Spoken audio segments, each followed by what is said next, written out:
Welcome in, Virgos. This is your May 2024 monthly reading. So we are connecting to the collective of any Sun, Moon, Rising, or Venus Virgos out there. This would apply. You may also be here as well, listening in for a Virgo that you're connected to. This is a general read, so take what resonates, leave what doesn't. As usual, if you're here and the title pulled you in, there's definitely something here for you, so I would listen through to the end. And we'll see what's going on in May for you guys. And tarot readings are timeless, so if you came across this at another time, it still applies. So, how are you Virgos feeling right now? It's been an interesting, it's been an interesting year. We shifted, Pluto went into Aquarius. We're now into the age of Aquarius. And it's definitely been like a huge, intense, that shift has, I would say it's definitely been felt. And I would say for a lot of people, including myself, it has not been easy. It hasn't been an easy one. And we're still finding our bearings in this new energy. And I feel like this Aquarius and Pluto is just like blowing through anything that is not working. And definitely for a lot of us who have been holding on to things or ideas because it's just been our safe space, it's definitely threw us for a loop, and it's really pushing us to change. I've definitely been feeling that. So let's see what's happening now that we're in spring here for everybody. So we have the gift of neutrality. Balance is at work in your life. Yin and yang are opposites in energy, but reside side by side to create the gift of neutrality. Replacing what is lost. You now have the opportunity to rejuvenate and start anew. Create with a new perspective or outlook. This card may also indicate abundance is on the horizon. That's good. And let's see, the last one here, push to surface. You may have become complacent. You might be stalling or need a new surge of energy. Become aware of the dynamics in your life. So I definitely feel with these two cards, I feel like you have become complacent and a bit neutral in regards to certain situations in your life. And your normal way of being, especially Virgos, you kind of like the status quo. You like, you don't like to rock the boat. You like things to look a certain way. And you don't usually like to apply, emotions into situations. And you kind of just, this message of a complacency just really is resonating, I feel, in a big message here. I feel like, too, there's something about going after what you want. And you definitely haven't done that because, again, of this neutrality place. And, I feel like this lack of energy, that you've been feeling a lack of energy. But there's this, replacing what is lost. So I feel like something's definitely been draining you as well. And I feel like this message is about May, is about gaining new perspectives, not being complacent anymore, really focusing on what you want, not what is good for everybody. I feel like you tend to just give into the group or to others and kind of just go with the flow. But it's a time for you. And I do feel like the universe is going to give you a surge of energy and a kick in the butt. I've been getting this message about a kick in the butt in May.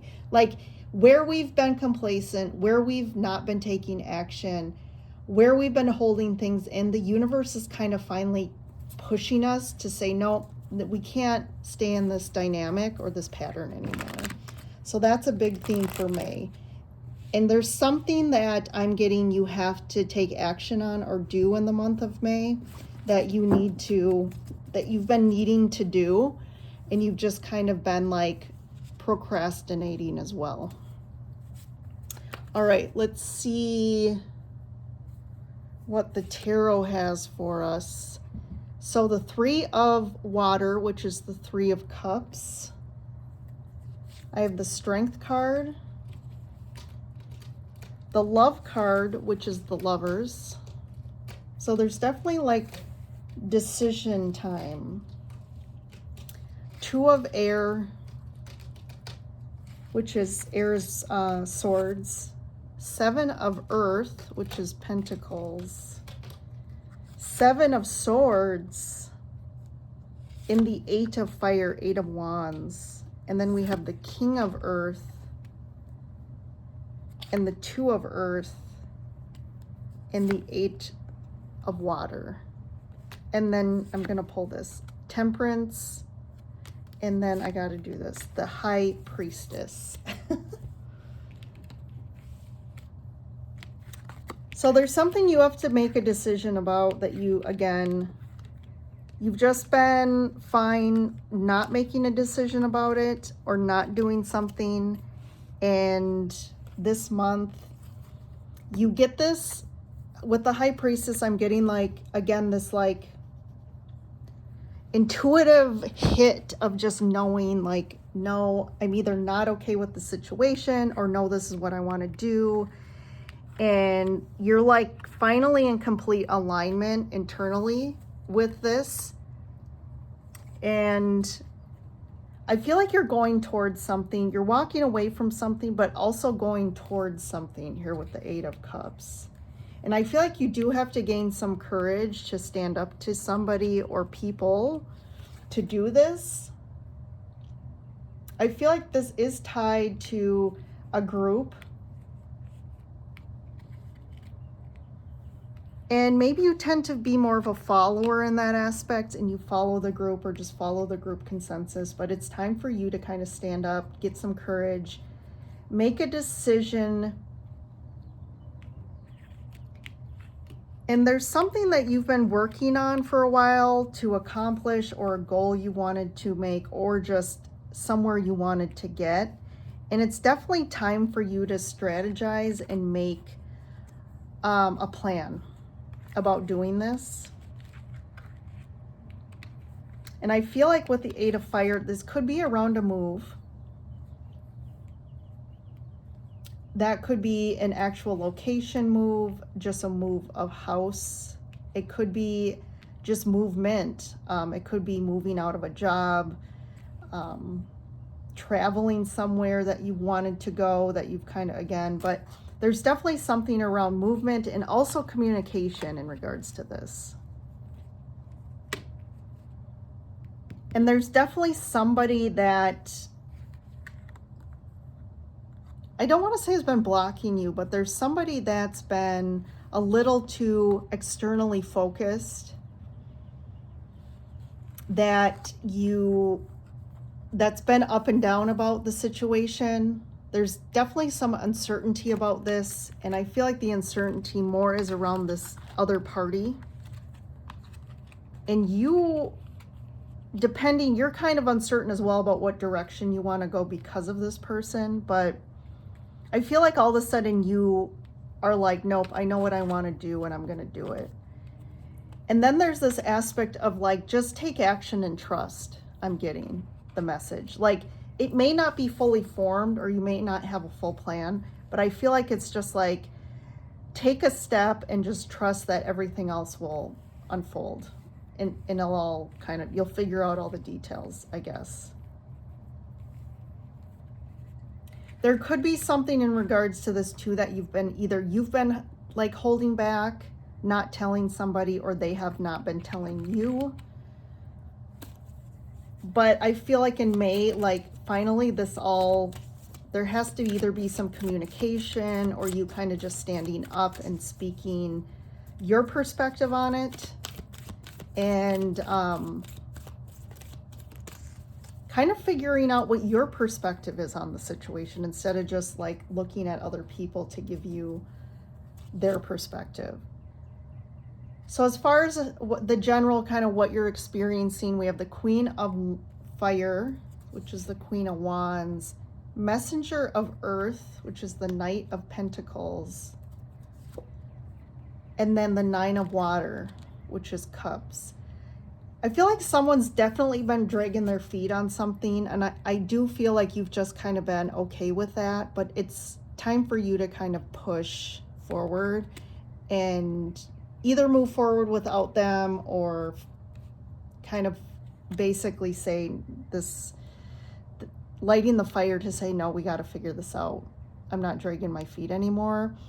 And clearly stating what you want. And I feel like you're gonna, the Queen of Fire here, like you're gonna actually be the one who kind of makes this happen, because you definitely really want this. And it's like no more dragon feet, or like, oh, it has to be planned out perfectly before we take action here. And maybe you're just always been okay with that. Again, going back to like the neutral person and just like complacent. And it's like the universe is almost asking you to not be complacent anymore in your life and actually take the reins to take charge of what to manifest and go towards what you want. So I'm just going to get a clarifier here for the Queen of Fire. Then you have the Queen of Wands. Yeah, this is something you really deeply emotionally are in alignment with and would be fulfilling for you. Messenger of Earth. So you got the Ten of Cups. Yeah, dragging your feet on something that I think is going to be really good for you. And then the Nine of Water. Yep. You really want some ending of something, and you want something new. You want to like you want some new beginning, or you just want something new in your life. It's like the stagnation feeling of the old and wanting kind of to get out of that. The Messenger of Earth can also be a little bit stagnation. Interesting. So what's going on, Virgos? Looks like you're chomping at the bit for some sort of change or shift. And you're wanting other people to buy into that and kind of take some action here. So let's go over to the extended and dive into this a little bit more. Let's see what this is about. What is this change? What is the decision? What's the outcome here? What's the block here with this King of Earth? We'll see what their block is. Maybe look into what they're not telling you or what their truth is. And then we'll tap into any signs here. So we have Sagittarius here coming up. Gemini, Leo. Yeah, I think that. I'm feeling Leo too-ish. That Queen of Fire's giving off Leo vibes. And we got two lions here. So definitely Leo, Gemini, Sagittarius. Okay. So come on over with me to the extended. You can, the link is below in the description. See you over there, Virgo.